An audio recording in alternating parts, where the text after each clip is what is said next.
塔尔塔洛斯这个狗杂种究竟有多心狠手辣？他们为了夺走光之国的控制权，不仅先后偷袭奥特一族的主力部队，逼出了传说中的战士雷杰多登场。如今迫于神秘四奥的压力，他决定抢走尤利安公主，以此来胁迫奥特之父能够妥协。但身为光之国最无脑的问题儿童，赛罗当即觉醒光辉形态，并披上了诺亚赐予的终极铠甲。不过可惜的是，由于终极光辉形态的力量强大，导致还尚未完全掌控的问题儿童直接败在了他的手上。直到数天以后，赛罗找上能跟塔尔塔罗斯打成平手的乔尼亚斯，准备接受更为严格的训练。就在这时，奥特赛文和雷欧赶到 K76行星，让赛罗重新穿上了修行铠甲。因为想要战胜塔尔塔洛斯，必须要学会运用战斗本能，释放出自己的野性。经过数十天的较量，一直遭受三奥围攻的赛罗忍无可忍，只见他全身散发红色能量，猛然撑破束缚实力的修行铠甲，然后将能量迅速集中在脚踝之上，打算将他的师傅们全部干掉。虽然雷欧默念赶紧踹下去，但在关键时刻，赛罗还是找回了自己的本心。与此同时，塔尔塔洛斯命令提坦上将，让他负责斩杀传说中的第一道光。谁知对方仅使用奈克瑟斯小号，便将提坦打得毫无招架之力，甚至连百特星人留下的人造机甲赛罗都无法占据任何优势。眼看没有其他办法，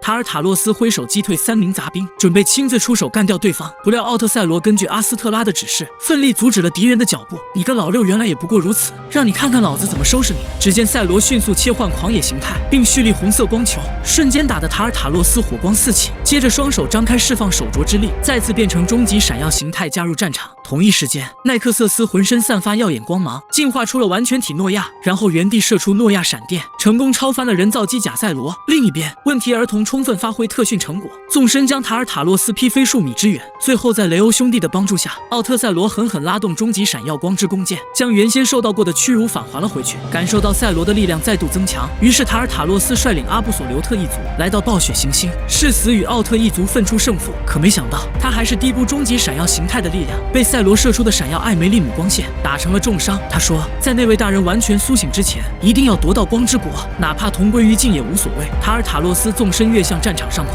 蓄力打出了阿布索留特粒子凝聚而成的极限绝对毁灭。千钧一发之际，奥特之王及时赶到，并射出王者光线，试图阻止毁灭性的浩劫。怎料不甘示弱的小金人力度竟意外产生了次元虫洞。接着塔尔塔洛斯与保护众奥的利布特纷纷被传送到了特利迦的世界观。看着前方拼命奋战的黑暗巨人，塔尔塔洛斯顿时意识到，这里肯定是拥有永恒核心的地球。画面一转，塔尔塔洛斯跑到黑暗空间，不准黑暗巨人插手永恒核心，接着放出戴亚伯里克，开始消耗特利迦奥特曼的体力。虽然使用无法控制的闪耀形态，强行度过了第一波的入侵，但还没等剑舞来得及休息，迪亚波罗嚣张的态度让特利迦不得不出面迎战。只见迪亚波罗先是使用刚力破牛拳，与特利迦甩出的迪拉修姆光流撞在一起，接着趁特利迦切换闪耀形态的时机，将其从后牢牢锁住。随着永恒能量不断被剥夺，利布特奥特曼及时赶到，勉强赶走了迪亚波罗。第二天清早，剑舞通过基米太美修行，利用利布特掌握的太极之力，成功压下狂暴的闪耀力量。就在两人激情奋战之时，利布特跟杰明借取胜利神光棒，重新恢复出自己的本体。接着特利迦掏出闪耀利刃，径直展开了正义的2打1。